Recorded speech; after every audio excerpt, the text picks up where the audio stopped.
Side Hustle Show 189. How to start an online store without touching any inventory. This is Dropshipping 101. Welcome to the Side Hustle Show, where aspiring part-time entrepreneurs learn how to turn their side hustle dreams into reality. Because your 9 to 5 may make you a living, but your 5 to 9 makes you alive. And now, your host, Nick Loper.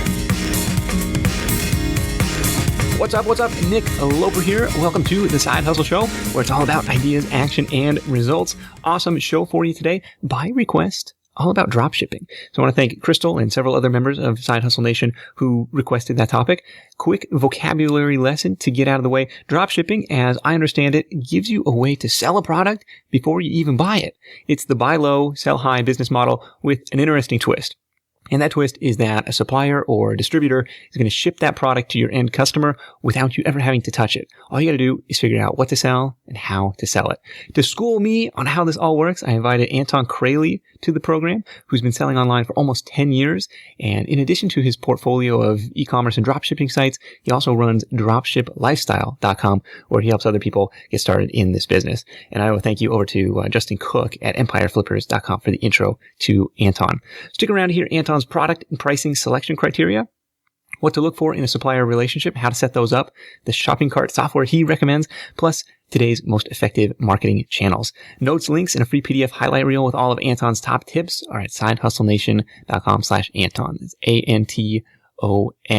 Before we dive in, I want to take a moment to thank today's sponsor, FreshBooks.com. FreshBooks is the affordable small business accounting software for side hustlers and freelancers with time tracking and invoicing built right in. You can get started with your 30-day free trial at FreshBooks.com/sidehustle. I'll be back to tell you a little bit more about FreshBooks, plus my top takeaways from this chat with Anton after the interview.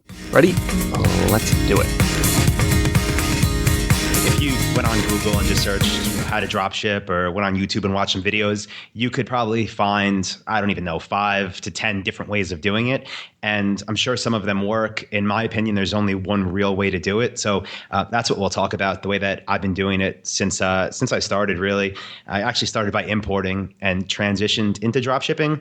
But the way that we do it, it's a little bit backwards, but the way that we do it in my business and the way that I share with others really is, it's not arbitrage. It's not using eBay and Amazon. And I'm not saying those don't work, but nothing I've ever tried.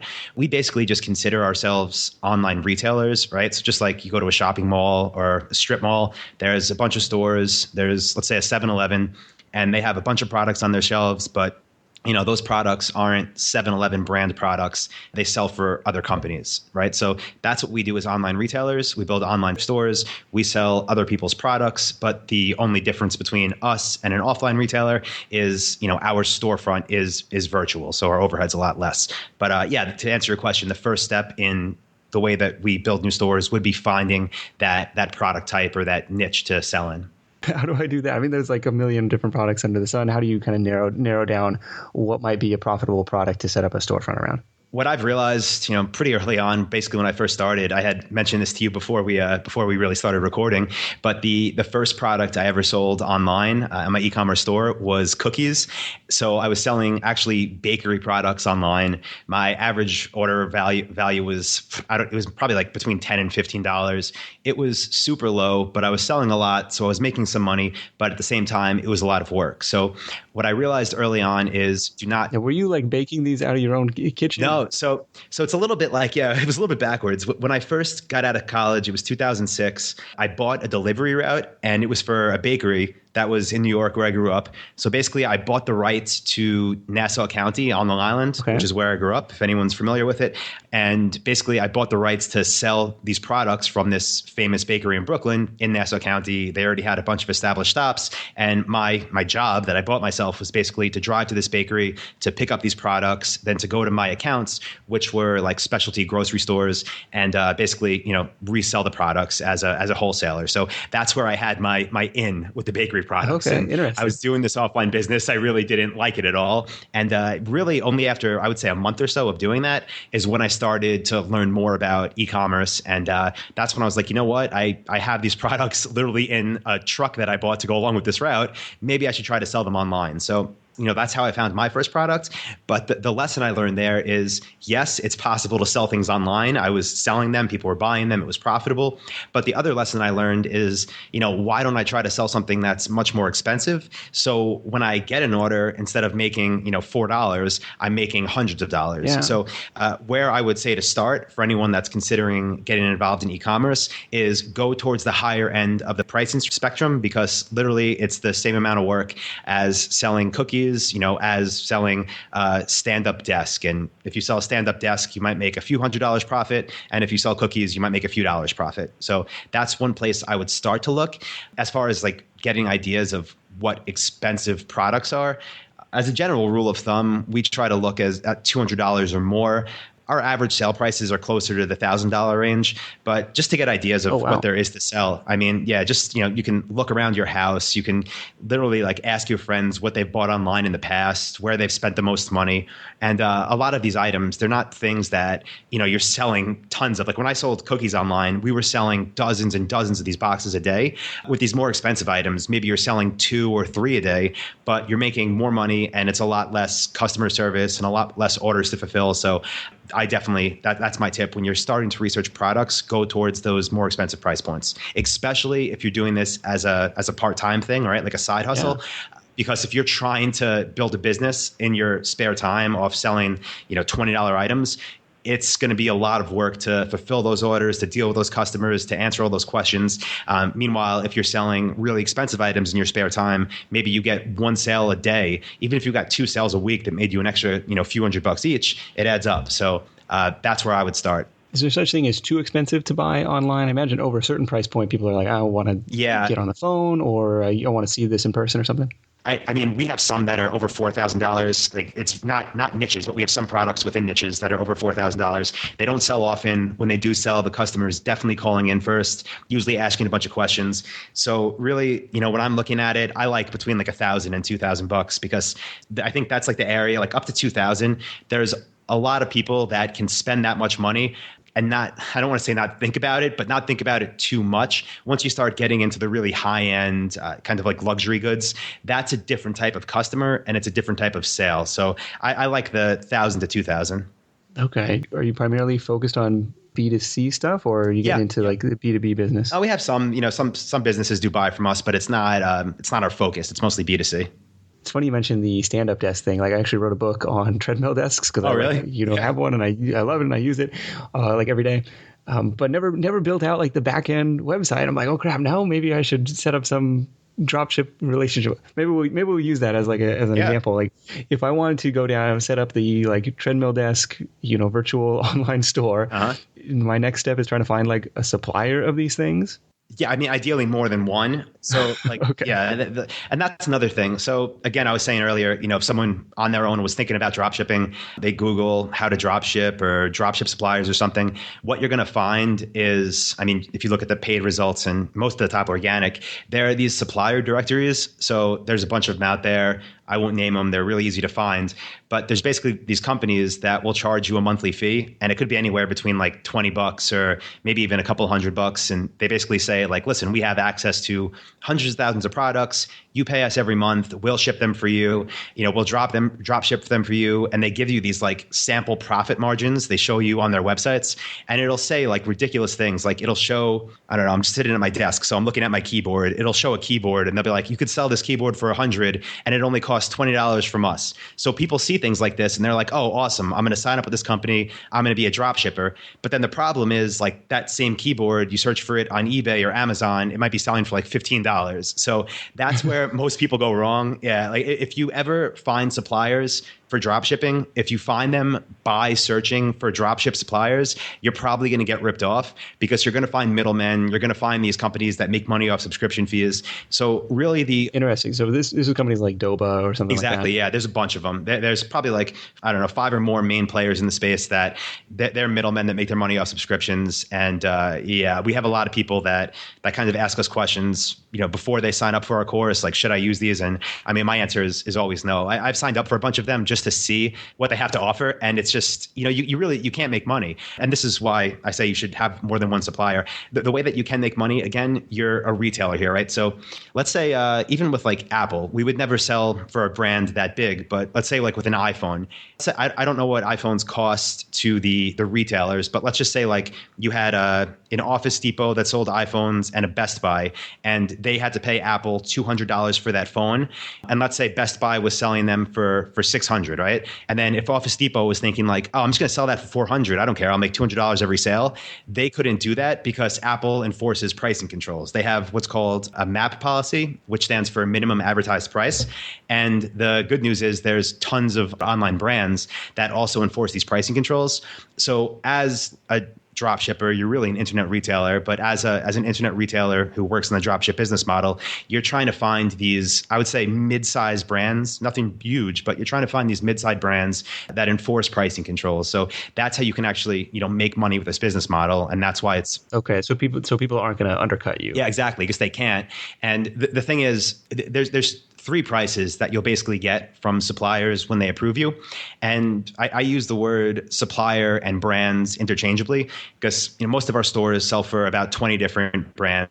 So let's say we had that stand-up. Yeah, we don't have a stand-up desk score, but if we did, let's say we sold for 20 different companies that make them, we wouldn't be product labeling them. We would say, what company makes them. We would list the SKU number. We would list the product name. We would list information about the brand that makes that. And basically that just, it diversifies everything. And instead of trying to sell for a company that is a middleman that will say, hey, you could have hundreds of thousands of products. Instead, we're trying to go straight to the source for the companies that are having these things produced, the companies that are building a brand for themselves, and we are a retailer of those products. And as long as they have the MAP policies, the minimum advertised price, that's where the profit is really protected. Okay, interesting. So like on the treadmill desk example, like there's probably the best-selling model is like this $1,500 price points, which kind of lands in your sweet spot. It's like a lifespan, something, whatever model number. So you would reach out to Lifespan directly and say, hey, I'm thinking of setting up this store. Would you be open to a dropship relationship? Like, is it? Yeah, and that's the thing. So I would do that, but I would not use the word dropship.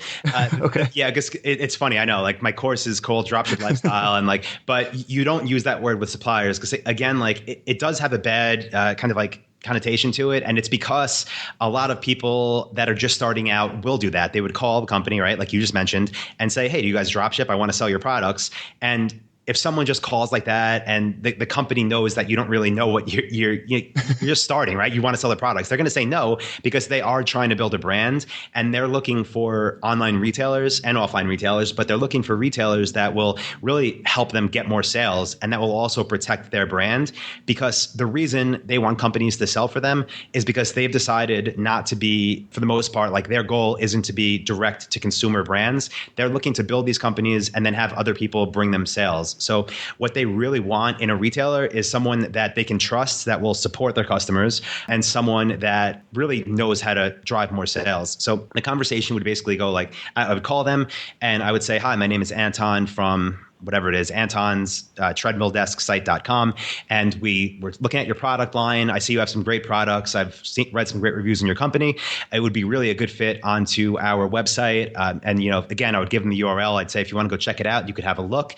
And I would really just explain based on what I read about them on their own website, like why it would be a good fit and why I think working together would get them more sales. So You're basically trying to convince them. I mean, it should be truthful, but you're trying to convince them that you can get them sales and that you will offer good customer support, because that's what they want. That's the difference. Because calling a company and, just saying like, hi, do you guys drop ship? They'll say no. But if you call them and talk to them about how you can help their business, then they'll work with you.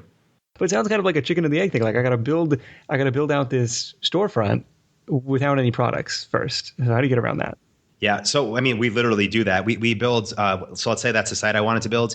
We would pick our domain name. We would have our logo created. We would have the site set up and we would upload, 5 or so really just like stock images of these products. Okay. And the reason we do that is, and we're not, obviously we're not sending traffic to the site at this point, but we want it set up so that when we're reaching out to people, they can actually go to our site and look at it. So, we're not telling them like, hey, we run this hugely successful site, but we want them to see that we're at least serious about it and be able to click around, see how our product pages look, go to our About Us page, see that we actually have something to offer them. Yeah, that's what we do when we first set up these I would call them demo sites, but they really are live sites just without traffic. Yeah. And then as soon as we would get our first supplier approval, then you go ahead, upload the real products, swap out the demos, and that's when you could start running traffic. Okay, interesting. I imagine you have some, after building however many of these sites, like some, templates that you like, or like curious what shopping cart software that you like. Yeah, no, we actually built our own theme. Yeah, we use Shopify. So when I first started, there wasn't lots of different platforms out there, and we were on Yahoo stores back in the day, and it served its purpose. You have been doing this for a while. Yeah. They worked. They're ugly, but it worked, did its job. But over the years, we've tried a bunch of different platforms. And I would say for the past, I guess, maybe 3-4 years, we've been exclusively with Shopify. So Shopify is just it's the best e-commerce platform out there right now. We actually created our own theme to use with it because, we do build so many sites, and not just for ourselves. We built dozens for our own company, but we've also built I'd have to say over 100 for different members of our community. So yeah, we have our own theme we use. And they have Shopify has some pre-built templates and themes. Oh yeah. I think out of the box, they must have over a dozen free options that you can use. And they're great. We just have some customizations that we like to do. So we built it into a theme, but they have at least a dozen free ones. Then they have a theme store where you could buy them from. And probably the best thing about Shopify, well, one of the best things is their app store. So, it's a little bit different, but anything that you want your store to do, back in the day when I wanted something like a customer wish list, for example, I would have to hire a developer and pay them $3,000 to $5,000 to custom code this all for me. But now with Shopify, they have apps that some are free, some are $5 a month, and you could just click a few buttons and instantly, upgrade the functionality of your store. So really cool. Interesting. Everything's getting easier. That's really happy. I'm happy. Much to get easier. It's so different. I can't even believe that I took kind of the chances I did back in the day, because whenever we wanted changes made, it would be reaching out to developers, getting these crazy contracts, but there was just no option. And now I go to the Shopify App Store all the time, and I'll see this amazing new feature that is free for the first 60 days and then $10 a month thereafter. And it's of course I'm going to do this. It's amazing. Yeah. Yeah, it's the same. I'm kind of the same way. I probably spent over the course of 8 or 10 years, probably north of $100,000, on this one website with different development projects and upgrades. It's you could probably build this whole thing in WordPress today for, next to nothing. And maybe there had to be some customizations done, but it's just Not night and day. Yep. Okay. So I'm setting up and Shopify is $30 a month at the base level or something like that. Yeah, I think they even have a cheaper version, but the $29 a month one is, I think, what most people start with. Okay, so that's kind of your entry level expense at this point, is getting this dummy site set up. Mm-hmm.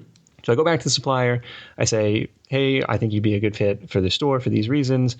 Now, my understanding of dropshipping, maybe this is wrong, is you don't touch the product. You don't have to hold the inventory until somebody else pays for it, basically, and then you send the order off to the supplier, and then they send it to the end customer. Exactly. So there's a couple different ways that the agreement could work with each supplier, and the way that we do it is basically we just give them a credit card to keep on file. And the reason we do that is because you can earn, I'm sure as you can imagine, a lot of rewards points because we sell expensive items and our suppliers have our credit card. So yeah, we basically, we submit the orders, they charge them to our credit card, they ship it to our customer. The other way you could do it is to actually just get a line of credit with the supplier. That's if we actually, it's something we don't do, but when you first ask them to get approved, they will send you some paperwork to fill out, basically your agreement. One of the agreements is saying that you're agreeing to adhere to their minimum advertised pricing policy, like we spoke about earlier. And the other one is basically asking for your company information and then asking if you want to apply for credit terms or if you want to just give them a credit card. So we always go for the credit card because, we've been traveling a lot for the past few years and it's all been complimentary thanks to that. Yes. Lots of free flights. So the way to check if they have MAP pricing is just to, do some searching around and see if pricing is pretty consistent?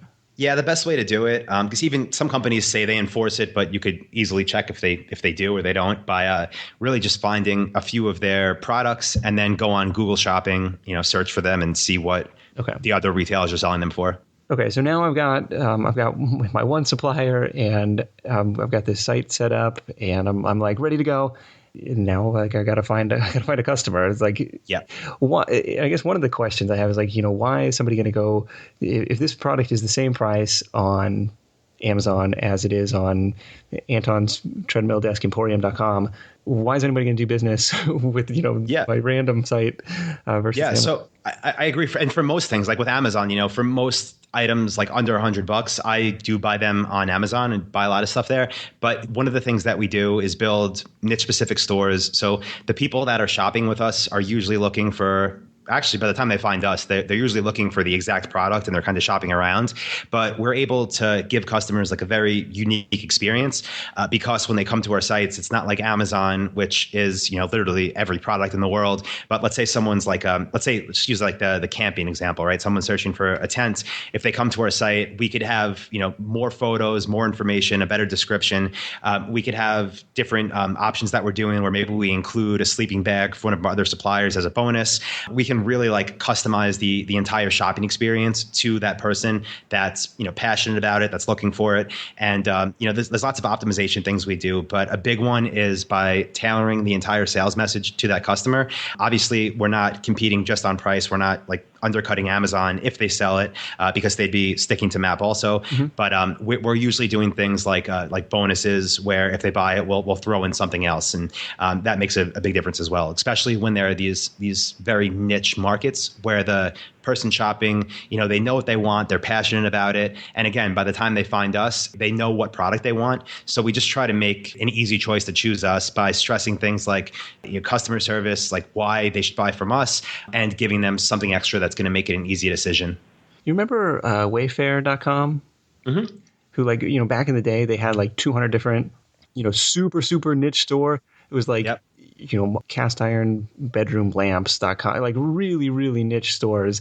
So it's kind of, but now they've brought everything under the Wayfarer umbrella. So it's kind of interesting here. You're going the opposite way. I did think that was interesting as well because back when I first started, that was really, I think, like right about the same time that they were starting, and I saw what they were doing, and I saw that they were building all the unique sites. And Hayneedle, they do the same. They have hayneedle.com, which sells everything. Then they have, I think, like 150 different niche specific stores. They said that the reason they brought it all together was for to have customers just know that they could buy more from them. But I don't know. Every time that we've put different things together on one site, we've actually experienced lower conversion rates. I understand that, we're not trying to do what they're doing because obviously, like, I'm back in the States now. I see their commercials all the time. Yeah. They're trying to become like the Amazon of home goods. Yeah, I don't know. Every time we've built a shopping mall type store, our conversion rates haven't been as good as a niche specific store. So, yeah. So I could see how you'd be, your conversion rate would be higher. Be like, hey, look, we are the, exactly. The go-to place for these, decorative end table lamps or whatever. And we stress it, like, if it was that, let's say the standing treadmill desk store, like you would see an About Us page that was, full of copy about why we sell them and the benefits of them. And it's like, it's a custom tailored experience to that customer. So that was what Wayfarer used to do as well. But I think when they decided to go public, it was right around the same time when they pulled it all together under Wayfarer.com. Do you find that having the specific domain name and everything tailored around that specific product helps your SEO? Yeah, with the domain names, some of them we have are like buy whatever it is or all whatever it is. But we also have some that are just kind of like brandy names because the other ones weren't available, and It hasn't made really a difference. So I used to think it did, but then as more and more domain names got taken and had nothing on them and we started making stuff up, it's pretty much the same. Yeah, it doesn't really matter. Whatever, it's a place to host your shopping cart. The one thing I would say is it does have to be memorable, that's basically it though. As long as the customer remembers it, because they're going to see our ads a lot after they go to our websites. So it has to be something they'll remember. So how do they find your site initially? Are you doing like the AdWords stuff and other kind of pay-per-click? The majority by far, like the highest converting source of traffic we have is through Google Shopping, through Google product listing ads. Yeah, that's by far the highest converting. And again, like I mentioned earlier, that by the time people find us, they know what they want. So, they're finding us because they're searching for a brand name or a product name or a SKU number or a combination of all three. So like our search traffic from Google Shopping through AdWords is all super, super, super targeted. The only time that we'll use traditional AdWords is when we have products that are just, crushing it with our PLAs. We'll actually run just traditional search text ads for those keywords keywords as well for those products. But yeah, that's by far the best source of traffic, super targeted PLAs. And then we do retargeting across Google and Facebook. Okay. So if somebody didn't hit the checkout page or somebody didn't hit the confirmation page, they might still be interested in this. Let's retarget them everywhere they go online. Yeah, exactly. And that's the only time we do Facebook ads. With the type of stores we build, again, it's like the more expensive products. They're not impulse buys. By the time people find us, again, they know what they want. They're just trying to decide who to buy it from. So we've tried Facebook ads to cold audiences, and it just, it doesn't work. Like the people that buy from us are the people that are basically at the stage where they have their credit card out and they're like, who should I buy from? Let me make a decision. Now, once you have these supplier relationships, are you allowed to create a listing on Amazon if that product isn't already up there, or like eBay or any of these other outlets? The majority of the time, the answer is no. And that's why, I didn't mention it before, but you were asking if you had the option to buy it from a random store or from Amazon, wouldn't you just go to Amazon? And, there are lots of other reasons besides, just this, but a lot of suppliers, when you're signing these contracts they send you that have the MAP agreements, that have your pricing policies, that ask if you want credit terms, they also do say, when you sign this, you're agreeing not to sell on Amazon or on eBay. A lot of them list different websites, in addition to those that are the smaller ones, but like the discount websites. And, eBay, I think it's clear why they don't want you selling there. They don't want people undercutting each other. Amazon, sometimes it's because they sell on Amazon themselves. And sometimes, I don't know why they just don't want a presence there. I think it might be harder for them to control their retailers there. But, and it might be, honestly, I don't know why they do it. I would think it's because they're trying to be fair to all of their online retailers, and they have some big ones and they don't want people going on Amazon and, undercutting it, and not really sure, but a lot of times that is written into the agreements. Okay. Now, before you get into a niche, are there any tools or metrics you're looking at to say, okay, what is my projected volume on this? Like, what kind of margins am I looking at? Yeah, the margins, they vary so much. It's not really in a niche. It's more from supplier to supplier. So that's something we find out after we get approved, really. Oh, okay. So because they're going to tell you, okay, here's what you can buy it at as a... Yeah, exactly. So those three prices that you get is you'll get your wholesale cost, so what you pay them. You'll get the MAP price, which is the lowest you could sell for. And you'll get, MSRP, which the manufacturer's suggested retail price. But what you'll find is, 99% of people sell at MAP, minimum advertised price. So once you get those price lists, that's when you could see, what your true margin is. This is fascinating stuff. I'm thinking about this treadmill. I'm thinking about this treadmill desk site. Oh man, how much time do we have? Have you ever gone through this process, launch a site, and just crickets, for whatever reason, I can't drive profitable traffic? Because that's something else you got to look at, right? It's okay, what's my cost per acquisition? That's great. If I make, $200 on a sale, I've got some margin to play with. That's fantastic. But, AdWord or product listing ads clicks are $10 or, I don't know how much they charge. That's one of the reasons that we, want so many suppliers and we want so many products, because at first when we start, new campaigns with new suppliers, basically what we're trying to do is just look at our metrics and identify where people are actually going. So our first step is, I'll just use an example. Let's say we have 1,000 products on the site. It's a brand new site. We've never ran paid traffic to it. What we would do is basically spread our budget out evenly, amongst everything. We would literally upload one group of all of our products. Nothing would be segmented. And then we'd start looking at what people are looking at, what's getting impressions, right? And then from there, we would look at what's getting clicks. And then we would start optimizing our actual pages on our site for higher conversions. But more importantly, we would start weeding out lots of products and segmenting them in our AdWords campaigns for Google Shopping. The only time that we've got ourselves in trouble with paid traffic, it hasn't been in a while, but the only time that we've done it has been when we were selling less expensive products.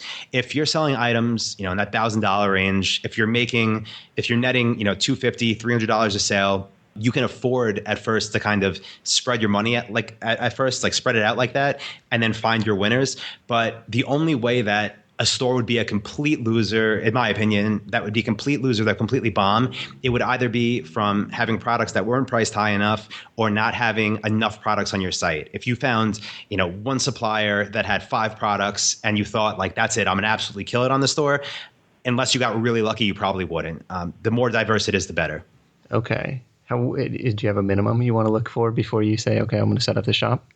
If I had to give a number, I'd say 100, but we've went less than that, but yeah, I mean, we have some stores that have thousands of SKUs, but yeah, we also have some that have about 100. So if there's 70, it doesn't mean it's not going to work, but to be comfortable, especially on someone's first store, when you're learning this process, it would really be best to find at least 20 different brands or suppliers that make these products, and at least 100 different products that you'd be able to list on your store, because, especially on your first go around, not every supplier is going to approve you from day one. Even if you say the right things on the phone, there's different suppliers that they want to see more from you first. Even for me, I've been doing this for 10 years. And if I get into a new market, there are some suppliers that won't take us on until I could prove our traffic and our sales. So yeah, you don't want to start again with a few suppliers and a handful of products, because you'd have to get really lucky to make that work. You ever run into any nightmares on the customer service side or the fulfillment side? Hey, I placed this order and they didn't tell us it was out of stock. Fulfillment, I've learned the hard way. I've waited with certain suppliers too long before cutting them off. So we've worked with hundreds of suppliers amongst all of our stores, and some of them are amazing to do business with, and some of them I don't understand. It's like they don't want money. Like they won't respond to emails, they won't ship orders. And at first, when we were first starting out, for probably too long, for a year or two, like we were having these orders come in, and I was so happy because I'm like, well, we got this order, so I don't want to I didn't want to drop the suppliers. I kept hoping that they'd get better and ship faster. And I didn't want to stop selling the products because I was selling them.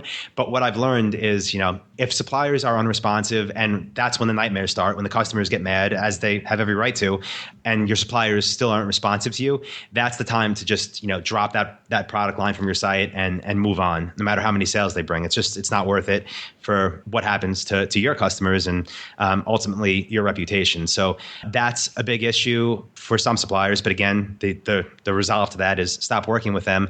As far as customer service issues, I mean, yeah, it happens when you open yourself up kind of to the world and sell products to people and you don't know who they are and you never talk to them.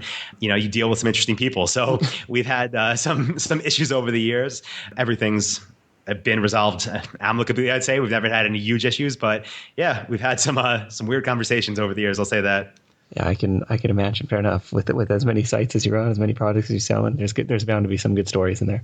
Yeah, the best thing I ever did, though, honestly, was, and this was after only a couple of years in business, but the best thing I ever did was actually outsource customer service, because I realized early on, I'm just not good with it, and people have to be spoken to a certain way, and there's a certain type of person that fits that role well. So that's something, as soon as it's funny, I was hesitant to outsource it because I thought no one's going to treat my customers as good as I do. And then as soon as we did it, my customers were so much happier. So I was like, all right, lesson learned. Yeah, that was one of my first, virtual assistant tasks. Here, you can man the live chat now because I don't want to be bothered with this. And she was awesome at it. She actually loved that kind of as a change of pace from, the day-to-day database maintenance stuff she was doing. And she's like, hey, I talked to somebody from Chicago this afternoon. She was delightful. Exactly. There you go. Well, Anton, this is fascinating stuff. Definitely giving me a lot to think about. Where can people go to learn more about this? Yeah, I mean, if you want to check out our blog, we have it at blog.dropshiplifestyle.com, and a bunch of articles up there sharing different information about product sourcing, some on customer service, awesome. Sourcing suppliers. So yeah, it's a good place to start. Very good. blog.dropshiplifestyle.com. And let's wrap this thing up with your number one tip for Side Hustle Nation. Don't try to sell cheap items. Don't think just because you're starting, you got to start small and scale. The easiest way to make money is to sell expensive items. So start big. Start big. I love it. Anton, thanks so much. And we'll catch up with you soon. Thank you. This edition of The Side Hustle Show is brought to you by FreshBooks.com. FreshBooks is the award-winning cloud-based accounting service that's giving thousands of side hustlers, freelancers, and entrepreneurs like you the tools to save time billing, get paid faster, and in a more organized, professional way. After all your effort in landing a customer and delivering awesome work, the last thing you need to worry about is how to actually get paid. And that's where FreshBooks comes in. So FreshBooks understands side hustlers because they were side hustlers. I met with their team last month at Podcast Movement, and they explained that the co-founder, Mike, was running a design firm back in the day, it's 10 years ago, and was frustrated with the lack of awesome accounting software. So he actually built FreshBooks from his parents' basement. And since then, the platform has been used by more than 5 million customers to collect billions of dollars in revenue. I think that's a pretty sweet story. Check out FreshBooks for invoicing, for auto billing, for time tracking, expense tracking, and more. Hit up freshbooks.com/sidehustle to get started free for 30 days or enter the Side Hustle Show in the How Did You Hear About Us section. That's freshbooks.com/sidehustle for your free 30-day trial. All right, so my top takeaways from this chat with Anton. Number one, if you're going, you might as well go big. He said it several times. $200 to $2,000 was the price point sweet spot, with actually closer to $1,000 being what Anton said his average order was. And maybe these are bigger or bulkier items, but hey, you don't have to ship them. That's the beauty of the thing. Takeaway number two, start lean. You could conceivably get a dropshipping business up and running for almost nothing. Like Shopify has a free 14-day trial. You can use that time to start calling up potential suppliers, get your dummy site set up. You have something to show off, and you don't have to buy any inventory or warehouse space. Like a very, very lean business to start up. Takeaway number three was to build a brand. Your store has the chance to become like the authoritative resource in whatever niche you select. Like with Nick's treadmillDeskEmporium.com, there's already, like, going through my head, a ton of useful content and fun content I could build out to help people make their decision and educate them about the products. Like much more than you could find on Amazon. So I think that could be actually a fun side project to start.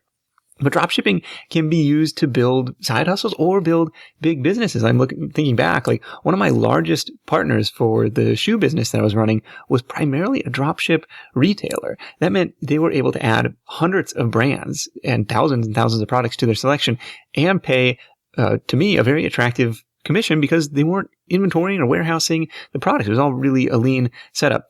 Now, Anton mentioned the Dropship Lifestyle blog, which actually has a great library of additional info, but he's got a couple other resources that might be worth checking out. The first one is 187 e-commerce niche ideas, a great way to get those creative juices flowing. And the second thing is a free 10-day mini course, which expands on everything that we talked about, kind of gives a more in-depth intro to the whole dropshipping business model. So I've linked those up for you at the show notes for this episode at sidehustlenation.com/Anton. While you're there, be sure to grab the free PDF highlight reel from this conversation. That's it for me. Thank you so much for tuning in. Until next time, let's go out there and make something happen. And I'll catch you in the next edition of the Side Hustle Show, where you're going to meet a former hairdresser who turned her side hustle into a 6-figure business and landed $30,000 worth of work just from her efforts on one social network. I'll see you then. Hustle on. Thanks for listening to The Side Hustle Show at www.sidehustlenation.com.